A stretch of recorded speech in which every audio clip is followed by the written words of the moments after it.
your main event. Introducing the hosts of Wrestling with Freddie, Jeff Dye, and Freddie Prinze Jr. What's up, everybody? Welcome to a brand new episode of Wrestling with Friends. Mr. Jeff Dye is with us, recently back from a successful trip in Florida. Congratulations on making people laugh all over the country. It's now time to make you guys laugh. It's time to make you mad. It's time to make you agree. It's time to make you pissed off. It's time to make you feel all the things that we hopefully make you feel every single week. And we're going to start with Monday Night Raw. But first off, Jeff, how are you? Tell the people what's going on. Feeling good. Sending all of our thoughts to the people in Los Angeles with the fires. Freddie, also, I know that you're not in your home right now, but stressful few weeks for the people of Los Angeles. So, anyways, yeah, sending our thoughts. Lots of love to everybody out here. Hang as tough as you can, and when it gets too tough, find a quiet corner and shed a secret tear. We got love for you. I know not everybody's feeling the love right now, but if you're listening to this podcast, I don't know why you would, because you're probably taking care of your families. But if you're listening to the podcast, we'll try to help you have a distraction for a little while.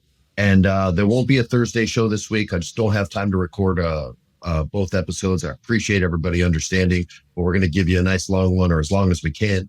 SmackDown didn't give us much, but a recap of Monday Night Raw. So we'll do our best to fill this time and make you guys feel good.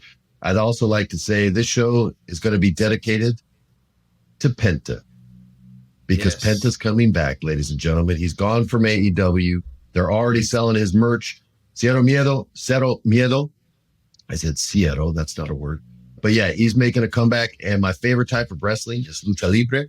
My favorite wrestlers are luchadors. And he's one of the coolest freaking luchadors out there. And I can't wait to hear a WWE crowd scream Cero Miedo in the middle of his match. And I just think that's just one of the coolest pops for me when that happens. And the AEW crowds are really good at it. So WWE crowds, got to step your game up.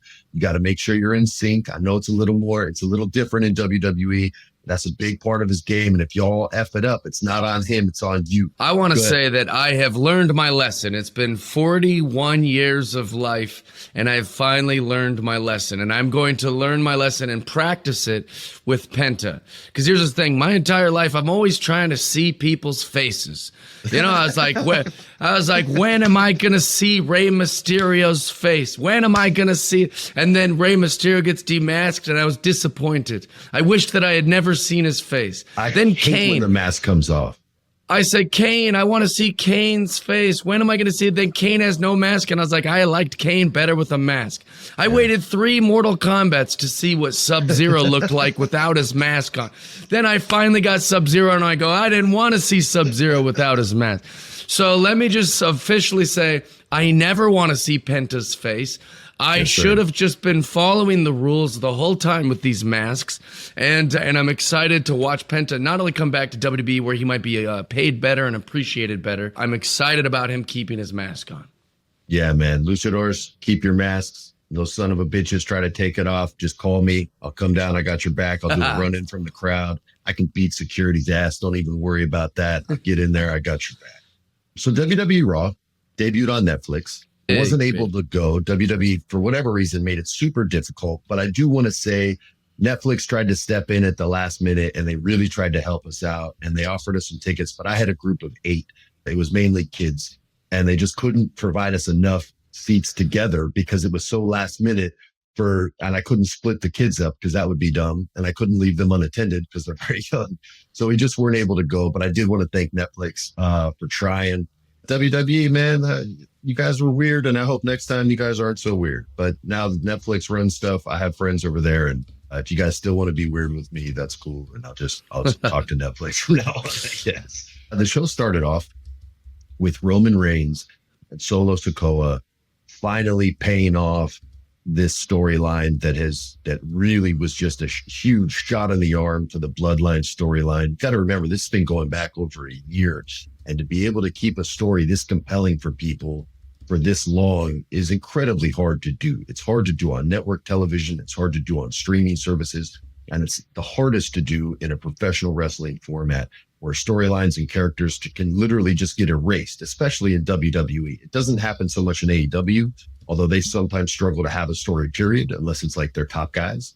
It's really hard to do this in WWE because if you have like one bad week of television where they don't feel the crowd is behind it, they'll just remove your character and change your name. They'll literally change your name and make you be someone else. And that, which is psychotic to me. They did it while I worked there. They've done it since I've worked there. They did it before I worked there. For them to stay this consistent and stay this true to that story and those characters is commendable. I don't want this to be a compliment that sounds like an insult. I want this to be a compliment. I'm very grateful as a fan of wrestling. They've stayed the course, and they always have someone sort of steering this ship in positive directions. Do you think that's a Triple H thing? 100%. 100%. I saw Triple H fight for stories in production meetings against Vince and Kevin Dunn, and Kevin Dunn would kill things all the time. And it was shocking to me that he had that much power over creative stuff when he wasn't necessarily like a story guy. He was the director of the show for those that don't know, but he would just be like, that guy's boring. And all of a sudden that guy's career was over, gone, done. And Triple H was one of the only wrestlers or high level guys. Like the creative teams always fought. P.S. Freebird Hayes always fought. Arn Anderson would always fight for his guy. Like everybody would fight, but Hunter was the one that would get listened to the most because he's the son-in-law of the boss.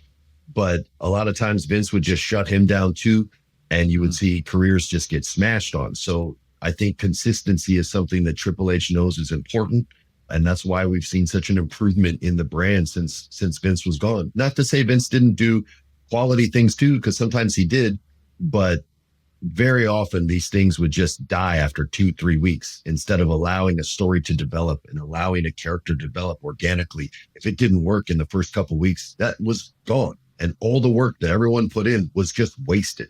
So yeah, man, I think that's 100% a Triple H thing. But this match was awesome.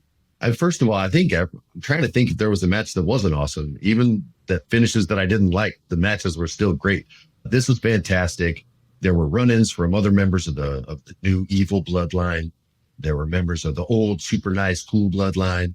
Kevin Owens came in there with an FU to Roman Reigns because he hates Roman Reigns. And then he took that story to SmackDown where him and Cody Rhodes continued to fight. We can get into that if we have time. But this match was super cool. Roman Reigns hit him with a couple spears, put him through a table. 1, 2, 3 on the pin. The Rock, who came out early and got a babyface reaction, he leaned into it. He got a lot of love in Los Angeles, and he came out and he took the Olafala from Paul Heyman and he put it around the neck of Roman Reigns, where it rightfully belongs, Jay. It should either be on the neck of Jeff Dye or Roman Reigns. Those are the only two men worthy enough. I like that. But yeah, man, this was a ton of fun, and it was a great sort of end of a chapter in this book. It's like reading those Harry Potter books. Like the last two were so friggin' long, and like you'd end a chapter and like the chapter felt like you read a whole book. That's what this kind of was. And I don't know why I'm relating it to Harry Potter, but they're both for kids and fantasy stuff, and I like all that. But I really like this match. I'm looking forward to seeing where the story's going to go next, because they really haven't let anyone down even once since the bloodline friggin' started. They haven't, I don't think they've made a misstep, Jeff. I can't think of part of the story where I was like, or meh, or, oh, that sucked. I've always just been great. Like, that's dope.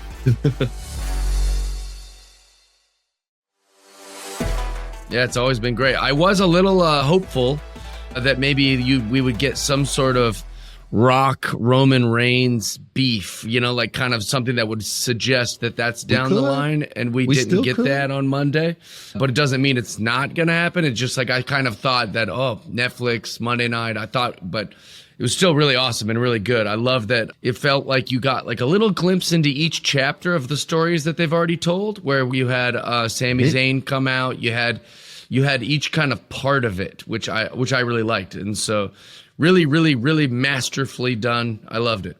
I do want to shout out one person that was in the crowd because he got the biggest pop of the night. And that's my friend Macaulay Culkin, who made it to the show, and the crowd was so hyped for him. And the way he kind of presented himself was so much cooler. I love Seth too, but Matt got the biggest pop of the night. Like, it was so, he got a bigger pop than Hogan. Well, I guess they hated Hogan, but they loved Matt. So it balanced out. But he got the biggest pop of the night. That made me laugh a lot. I really wish I could have been there. It would have been fun, but it didn't work out. Anyway, Triple H came out and talked.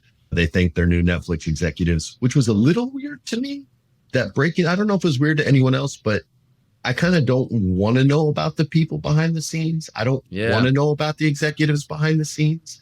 There was a time when executives didn't do interviews. You know what I mean? Where agents and managers didn't do interviews. That stopped in the early 2000s when they kind of wanted to get famous too. So they started doing interviews. I remember reading one where this agent was taking credit for this other actor's basically entire career. And I was friends with the actor. I'm like, yo, did you read this? He goes, yeah, that guy's not my agent anymore. I fired him. I was just like, yo, he legit he was like, well, maybe, now that we represent him, we can take him to the next level. I'm like, you don't do that. He's famous. All you do is say yes or no to scripts that come in. Like, it's one thing if you're building an actor up from the ground up, but this dude was established, or it was a woman actually. This woman was established and had kind of made her bones in the business already. I'm like, yo, she's the top shelf actress. Like, what are we talking about here? So that's always a little weird to me when they put the spotlight on the people, behind the scenes. But the crowd didn't seem to hate it. They didn't boo any of the executives. I really thought they were gonna. But they didn't, so that was good. So it was all love, and it felt good. But we'll get into some more wrestling. It feels like the victory lap of Netflix. So it's like you saw them down there. It's them being like, "We're king now, like we own everything. Look, and we're all even enjoying the, look, we're dabbing up the Rock. We're at the side." It felt very much like we own the industry now. And is what it felt like to me, like a big party. Like, hey, it's opening night, and we're gonna sit in the front and all that. It did feel like a party, and the wrestling fan in me, who's very cynical, goes, "Man, this is probably the first wrestling show they ever saw." And then the optimist in me goes, "Hey, man, this is probably the first wrestling show they ever saw." And I'm a little like split and torn on it. You know what I mean? In one way, it's good because we're introducing new people to wrestling. And hopefully they connected to one of these characters and they like it and they want to bring their kids to a show, or maybe they even want to watch once in a while. But then the cynic in me is like, man, they're just here for the pod, bro. So I don't know which one's right, but I definitely had both feelings at the same time. I thought they were the Mean Street Posse down there. That's what it looked like. Them. Who are these guys? That was Shane McMahon just pops his head in. Hello. Yeah, you go, what is this? Very strange. All right, let's talk some wrestling. Well, let's talk about one of our favorites. Rhea Ripley and Liv Morgan battled for the women's championship. Finally, both women are healthy. No injuries, thank God. Storyline's been good. It's had ups and downs because of injuries, though, not by any fault of the creative team or any fault of the talent involved. It was simply injuries that slowed things down. Dominic's awesome. I know he's a heel, but he's my favorite babyface in professional wrestling because to me, he's the victim in this, and he's torn between two women that are both manipulative. It's just one is manipulative for herself and the other's manipulative for herself. But Dominic is the victim in this. Just remember that. Show some sympathy for him. His mustache is glorious. His mullet's glorious. The man loves chicken tenders. And I don't care what you people say. You love chicken tenders too. So don't even act like you don't. Jeff, you like chicken tenders, right? Everybody likes chicken tenders. So they had a match. They wrestled. And finally, the belt is back around the waist of the most excellent, biggest, baddest, meanest looking woman. She looks like she could beat up the whole roster. Rhea Ripley. I just got back from Australia. She's Australian. I got a lot of love for the people down there. Let me tell you something. Everyone in Australia looks like her. All the women are smoking hot. They're all in great shape. All the dudes are in great shape. They're all good looking. I asked a buddy who I made friends with when I was down there. I was like, how come everybody's in such great freaking shape in Australia? He goes, first of all, we're not. He's like, our older people are. He goes, but we have sports once a week. We have PE every day, but we have one day a week where it's all sports. We don't do any academics. It's just a sports day. I was like, oh, that's why you guys rock at the Summer Olympics. Like that's what you guys.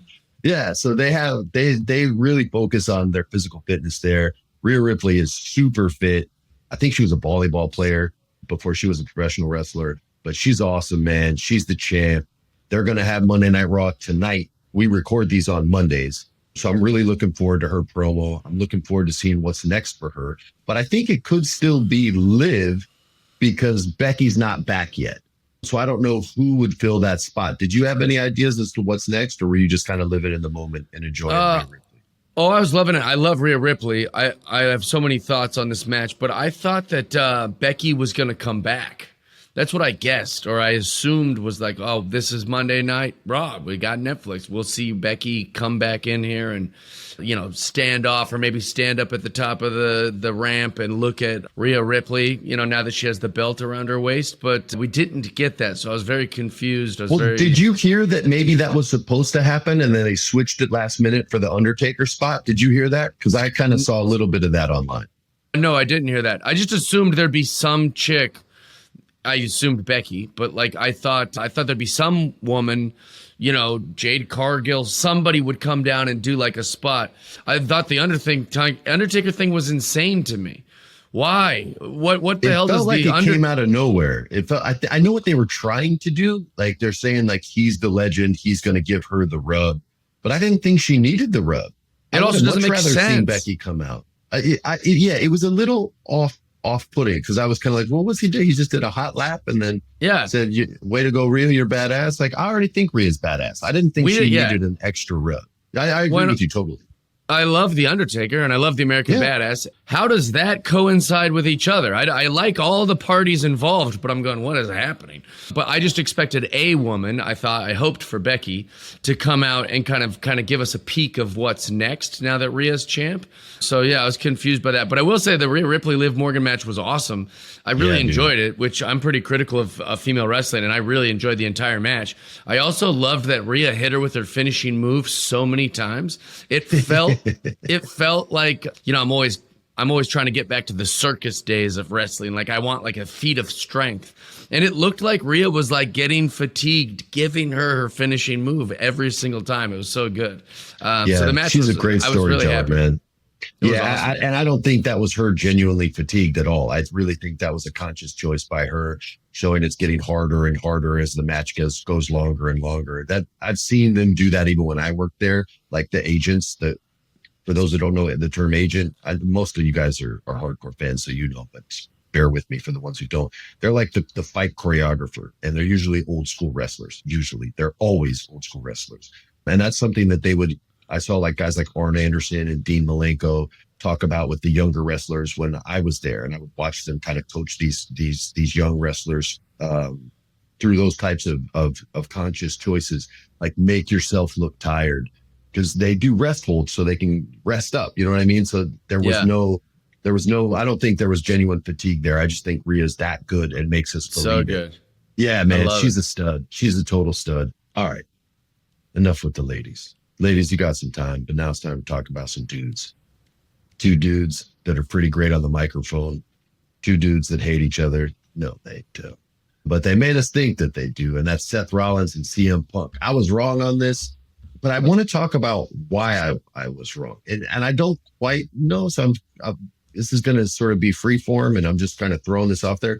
When I worked there was a philosophy that the older dudes all kind of agreed with, which is that now it's time to put the younger guys over. Now it's time I've had my time.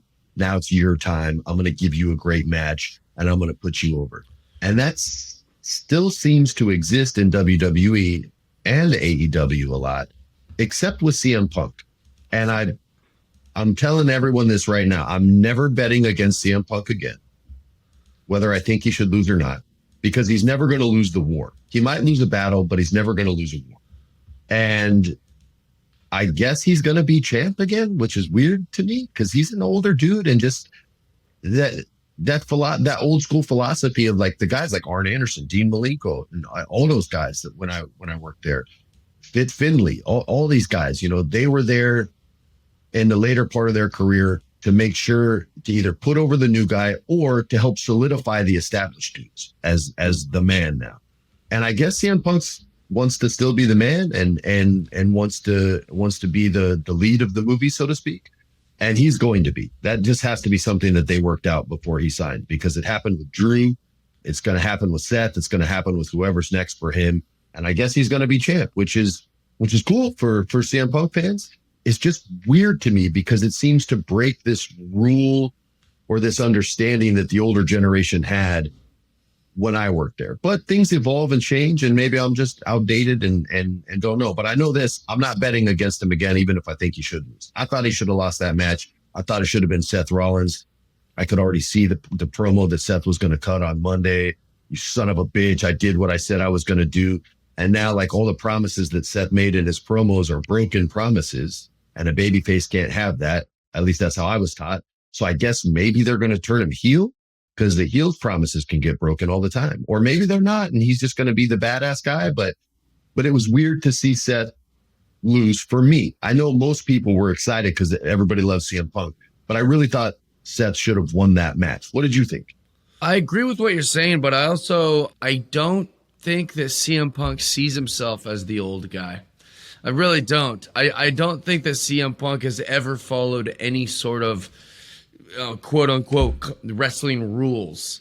You're right about that. That's kind of his whole MO. Yeah. Yeah. Beats to his own drum. He is the Punk of wrestling. And so I think for him, it's like, maybe in 10 years, we'll see him put someone over. Or if he's still wrestling in 10 years, that would be insane to me. That's crazy, but you're probably right. He will. He'll come out. Even if he's not doing a match every single week, he'll still be in wrestling. You know, we still see Ric Flair and Hulk Hogan and all these guys. So, you know, even CM Punk, I'm not falling for this. Or not CM Punk, John Cena, even the John Cena. I'm not falling for this like it's my final tour. It isn't. You're going to be around. You're going to come back every 3 weeks. It's like they never go anywhere. I say it all the time. Yeah, you're right. You talked me off the Bryan Danielson ledge with this speech when I was like, no, he's gone. And you were like, dude, he's not gone. I was They're like, never gone. Yeah. If they die, we get to mourn them. Other than that, that's it. So I don't know. I think it'll be interesting. I think that CM Punk still has a lot of stuff he wants to do, and doesn't really see him in the chapter of putting wrestlers over. And I don't even know who he'd be like a good sport enough to put over. If we sat down and had cigars with CM Punk, he'd be like, I hate so-and-so, and I hate so-and-so, and I feel like he'd be one of these guys who has a list. What do you mean? I hate you guys too. You guys smoke. I don't smoke. I'm straight edge. Fuck you. I was shocked that Seth lost, just like you. Yeah, it was an awesome match. Like it was one of the best matches I've seen this year. Well, this year's been short, but in the last year, because they're both awesome in the ring. They both sell like nobody's business. They both can make your punches look like you got hit by Mike Tyson in his prime. Not Mike Tyson against Jake Paul. But like the real Mike Tyson fights, like they both sell like mugs, right? Like they do Miz quality selling, like guys that can put anyone over, and they were putting each other over the whole match. I just thought the finish was strange, but again, I was taught by the old school guys, and so that's why my brain is kind of wired the way their brains were wired, because I didn't know shit about the wrestling business outside of the fact that I liked it when I got to WWE, and I relied on a lot of those agents and the Arn Andersons of the world and the Michael P.S. Hayeses of the world and all those guys. They were all really good to me. I know I'm forgetting some of them, but it's just because I didn't know we were even going to be talking about this. Again, this is all kind of off my head. I've been a little distracted this week. But yeah, it was a great match. I wanted a different finish, but that's what keeps you watching. You want to see what you want to get, what you want out of it, and you hope you're going to get it every week. And most of the time we do.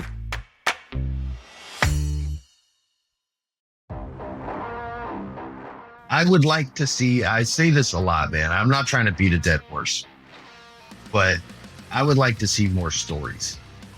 And I want Powerhouse Hobbs to get the push, but I wouldn't call what's happening with Powerhouse Hobbs a push. He's just next in line for Moxley. And there's not enough of a story here to make me believe Hobbs can win that match.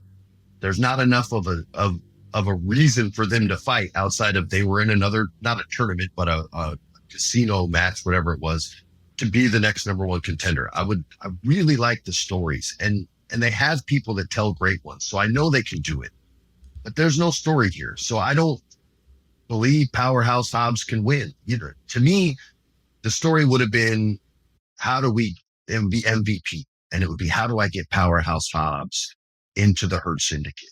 And that would be a cool story. How do I convince this dude to join? How do I convince this dude to be a part of what we're trying to put together? I could get behind that, and I could believe in that dude. And that to me would be more of an entry point to get him towards a championship, where you see MVP starting to hustle for his guys and saying, no, my guy's next. Now, maybe they don't want to do that because they have Bobby and he's going to be the one eventually to charge for the title. But yeah, man, it's tough when they just kind of say, and next week it's a championship match and it's against you. And it's almost like they're playing Duck Duck Goose. You know what I mean? And I would much rather see just an entry point for these. It doesn't have to be a 6-week story for the championship. It can be a 2-week story that totally works. A 2-week story is fine. So short stories work. They get turned into movies all the time. So I would have liked to see that. And I know I say this a lot, and maybe it's just not AEW's thing. Maybe I just need to accept that they're more about the match and less about the story. The only argument to that would be, well, look at the great storytellers. They still tell stories on AEW. And the CM Punk Max Friedman storyline is still my favorite storyline in the last 10, 15 years. I liked it more than the Bloodline story. That whole bit when he came out and he talked about like the football team saying, pick up those quarters, Jew boy, pick them up, like, and then to flip it and kick CM Punk in the balls at the end of that story. Like, I was just completely taken by that. And he tricked me. F you for tricking me, by the way, Max. But that was great. Like, it was really good storytelling. And I just would love to see more of that. That said, Max is in another story, and it looks like it's going to be the end of Jeff Jarrett, which will be kind of cool. It's hard because the older guys can't work the way that the younger guys can work. But Max is such a good storyteller that I don't underestimate what he's capable of pulling off. I just don't. And I genuinely think he can pull this off and give us a solid match with Jarrett and give us a great reason why. It may not be the best match, but the reason why they're fighting, I think everyone will care about. And I think he'll get some people to pull for Jeff Jarrett and hope and believe. I think he'll be able to pull that off. If anyone can do it, it's not going to be easy. But if anyone can do it, it will be MJF. And I like watching everything he's involved in. I know I kind of talked about 8 different things here, Jeff. So whatever you want to throw in. Well, I was just going to say it could be because WWE put so much effort into making sure that the Monday Night Raw was great because of Netflix that it really made AEW seem underwhelming. So I'm aware of that. But man, AEW has been tough to watch for me this week. I'm hoping that it's because I came off of this huge Netflix spectacle where they brought out every star. It felt like I was playing with my wrestling toys again. Like it was only the biggest stars wrestling each other. So maybe it felt like that, but they're going to have to figure out something over there at AEW because it feels like currently, at least in the last few weeks or months, that WWE is beating that ass is what it feels like to me. I can't really, you know me, dude. I always try to be Mr. Positivity on this, and I try to be as kindly critical as possible, but I can't really poke any holes in what you said there. I'm trying to. I got my needle out, trying to poke. Yeah. But, well, it's good. The competition brings out the best in both, so I hope that they answer back.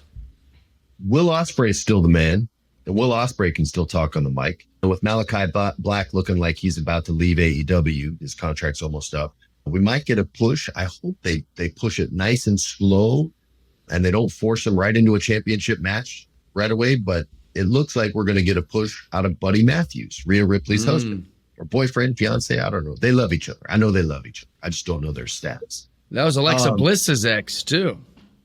Oh, I didn't know that. Nice. Yeah. Well, we know his type. He likes wrestlers. Like Romans.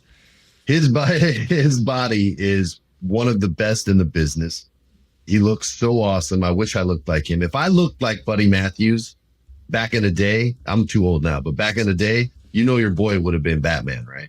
You know your boy would have been Batman. My boy could already be Batman. You're the fucking best. Almost 50. And second of all, you're like double the height of Buddy Matthews. Yeah, and he's double the width.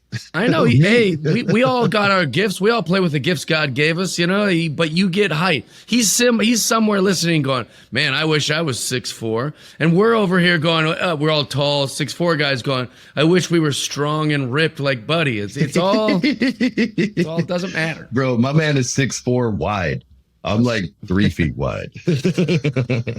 But I would like to see, I really liked Buddy Matthews for a long time. We don't talk about him a lot, but he seems like he's got everything. I don't know too much about his mic work. I have to like go back and watch some promos.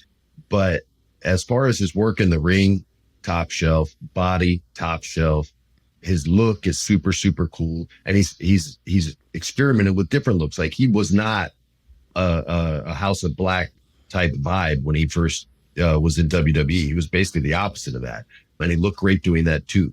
So I'd like to see that. It'd be good to get some new blood pumping in there and give some new pushes to guys like Powerhouse Hobbs, who I think deserves a real push, not just a sacrificial lamb push, to give Buddy Matthews a nice slow, you know, maybe he goes after the not intercontinental, what do they call it, the international title?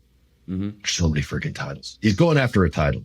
I'd like to see him go after a mid-card title first, and hopefully they don't put him into main event stuff right away.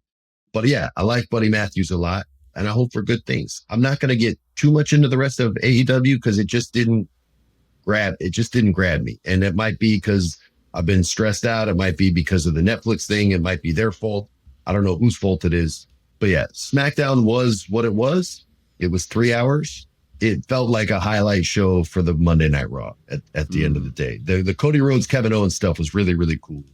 I friggin' love Kevin Owens, dude. Like he can be in any kind of match and he's going to make you give a shit just because his promos are so good. And he gives you, and here's what's unique about Kevin.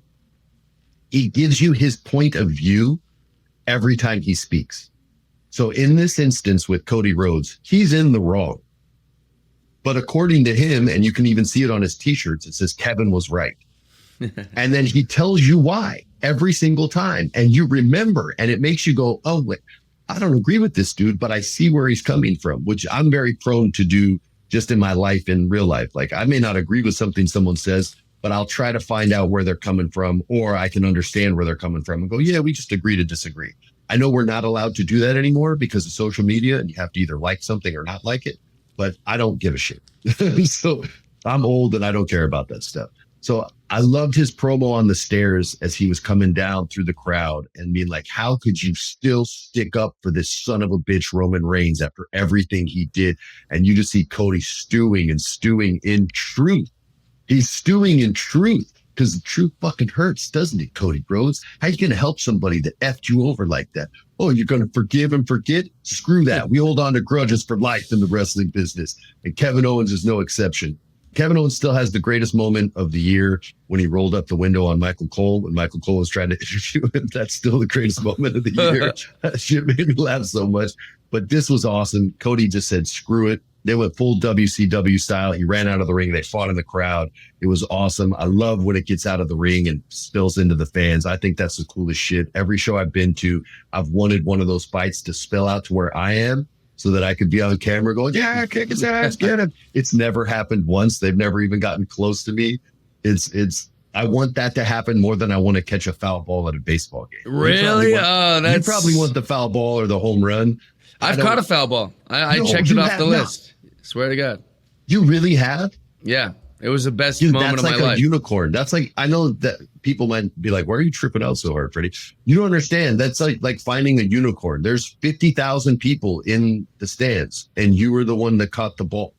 Well, they made a documentary about these like old men who their like lifelong goal is just to catch a foul ball at a baseball game. They've spent their whole lives because the rule is it can't bounce, it can't hit off something, it can't. Well, I totally agree with that. It's not like, oh, the ball landed and then you ran over and grabbed it from under the seat. Yeah, that doesn't count. You have to catch a foul ball, and it came right to where I was sitting. I put my hand up and just caught it. It was like a line. I'm going to make an assumption here, but I know I'm right. The question would be, and don't answer it, would be glove or no glove. But I already know the answer because you're a man's man. And I know you went no glove, and I know you got it barehanded. because that's the true way to get a foul ball. When I see grown-ups bringing gloves to a game and they don't have the guts to take the pain, you got to take the pain of the foul ball. I respect that so much. The barehanded catch is the most respected fan move in sports outside of professional wrestling, which a fight would be cool, especially if you got to jump in and get a couple shots at But you caught it barehanded, yes? Bare hand, yep, right. They just caught it, yeah. Also, the adrenaline of the moment made it not hurt at all. I didn't even feel anything. Like, that's just your manliness, bro. Well, I was just going like, I was so excited and like I couldn't believe it happened that I was like, ooh, I don't feel anything. So the only thing superior to that would have been if you had a beer in the other hand. I know. You ever seen those guys that catch it in the beer? Yeah, I saw that on ESPN. That's amazing. Yeah, and then they chug the beer. I was like, that guy rules.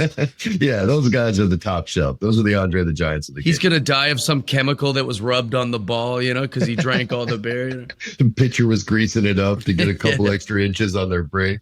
All right, you guys, I hope you enjoyed this week's episode. I tried to go long for you guys because we're not giving you a Thursday episode. We will be back next week. Jeff, are you going to be anywhere this weekend? Can the people come see you someplace? Yeah, I am going to be in Sacramento. I'm playing Rancho Murrieta on Saturday.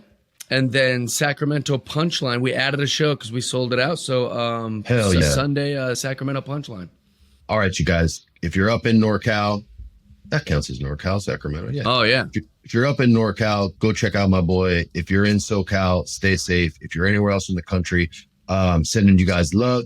Sending you guys hopefully good wrestling that you like. I hope all the people you're rooting for win. I hope all the people you hate lose. And yeah, go Raiders. What? Sorry, I'm a Raiders fan. I just had to throw that in there. We suck balls. We're paying 6 fucking coaches that don't coach the team anymore because we're so well. That's my depressing moment of the day. That's what we should do. We should do a depressing segment of the week. And we're going to start from now on. And my depressing moment of the week isn't the danger that everyone is in. It's that my favorite football team sucks ass and has for a long time. I'm sure you guys are all rooting for the good teams. So anyway, enjoy. On behalf of Jeff Dye, on behalf of our awesome producer, Alex, big wrestling fan, also former Marine because he's a stud. We all thank you guys for listening every week. And yeah, we love you guys. Take it easy. Peace. We out. This has been a production of iHeart's My Cultura Podcast Network. For more podcasts from iHeartRadio, visit the iHeartRadio app, Apple Podcasts, or wherever you listen to your favorite shows.